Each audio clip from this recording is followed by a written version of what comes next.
inta la og yahay hal qof ayaa ku dhaawacmay rasaas ay fureen ciidamo ka tirsan Somaliland kadib markii dhalinyaro ka gadoodsan amar ka soo baxay magaalada Hargeysa ee Somaliland oo lagu horjoogsanayay ugaaska beelaha gobolada galbeedka Somaliland inuu ka soo tallaabo soodinta u dhaxaysa Somaliland iyo Itoobiya ee deegaanka Garayacawl ee degmada BORAMA taasi oo keentay inay isku dhacaan dhalinyarada iyo ciidamada kala duwan ee goobtaasi ka hawlgalayay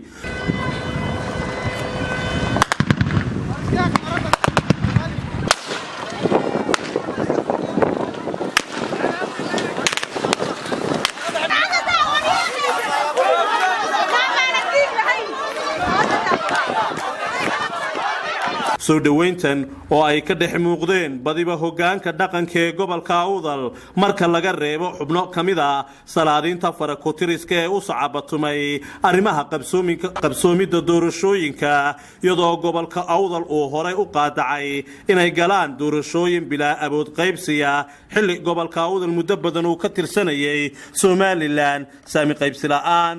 afayeenka ugaaska beelaha gobolada galbeedka Somaliland Muuse Carab Dugsiye iyo qaar kamida bulshada gobolka Awdal ee goobtaasi ku sugnaa ayaa iyagu warbaahinta dareenkan la wadaagay talo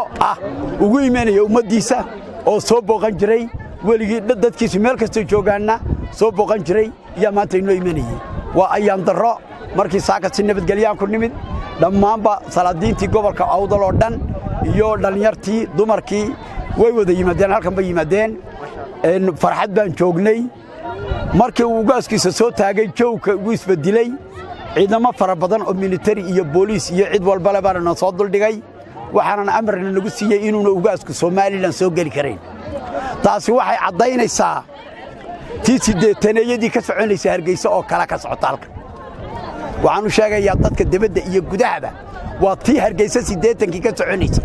ma hadli kartid ma joogi kartid ma dhaqdhaqaaqi kartid waa tii ay beesha dhexe diiday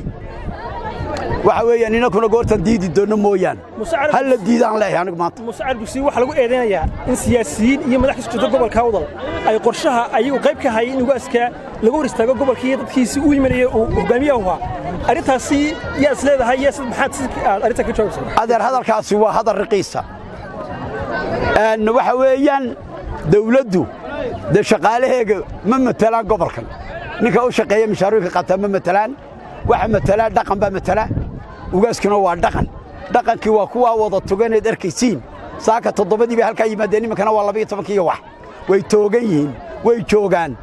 waa dhaqan siyaasad maahan ninka siyaasiga in Somaliland u shaqeeya annaka arrimeena ma khuseeyaba soo dhaweyntiisa halka loo yimid ugaaska guud ee beelaha gadabuursi waad aragtaano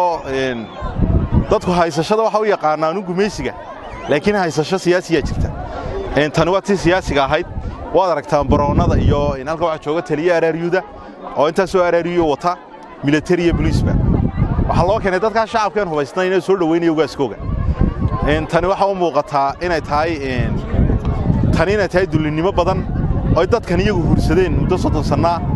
oo waxba ka diidi waayeen wax kasta oo lagu dayay tanati bay daba socotaa in badan bay wacdiyeynay oo idin sheegaynay ree Awdalow halka ay wax marayaan iyo sidii wax yihiin wadiga arkay dadka aadaada 8 subaxnimo yimaadeen iminka waxa weeyaan 12 duhurnimo halka taagan yihiin waxa la leeyahay ugaasku ma talaabi karo oo Somaliland ma soo talaabi karo amarka waxa bixiyay xukuumadda